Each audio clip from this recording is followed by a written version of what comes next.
What's up, everybody? Welcome back to another episode of Trinity Road Tape. Today we are looking at some pass rush mechanics. This is from the UNC game last season, and obviously Tony Gibson not the defensive coordinator anymore, but pass rush has been a big talking point for NC State this offseason, and it's been definitely a component of what they're hoping to get out of DJ Elliott.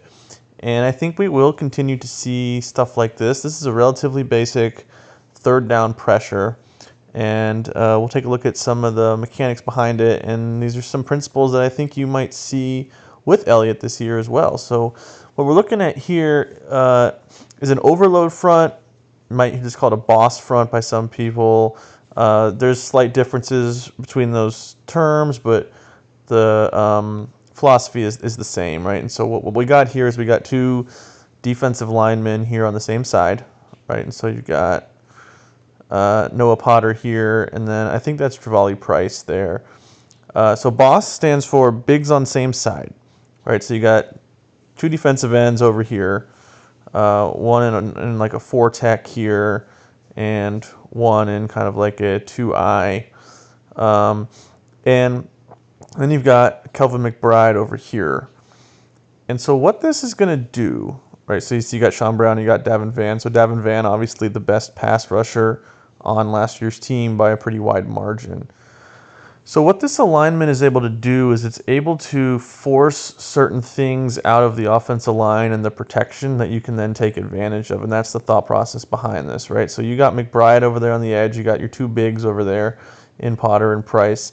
And UNC is going to slide their protection to the right. All right, so they're going to be in a half slide protection.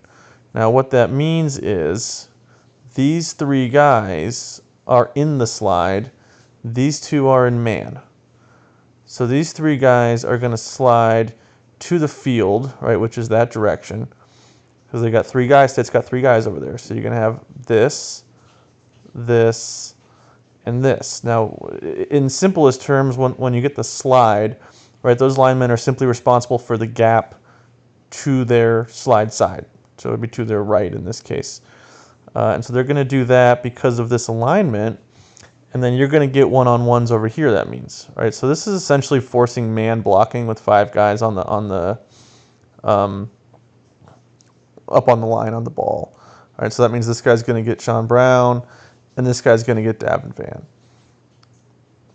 Now what this does is it isolates Davin Vann. It gives your best pass rusher a one-on-one, which is ultimately what you want to create here. And so take a look at how this plays out. You're going to get a contain rush here from Travali Price, an A-gap rush here from Noah Potter. You're going to get a stunt from McBride all the way to the backside A over here. And then I think this is a two-way go from Sean Brown. Not sure. Sean Brown was a pretty decent pass rusher. And then obviously Davin Vann on the outside. You just get a one-on-one, right? So this is what this is trying to create, really.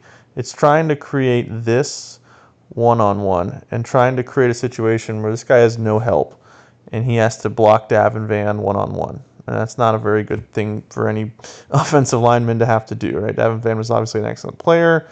We'll see this start off here. Gonna get the stunt from McBride. You see the line separate, right? So you get the slide that way. The man side, or the bob side as it's called, you're back right here in protection, right? You know, he would have like, if Hinton were to come up through the A gap, right? That would become his responsibility.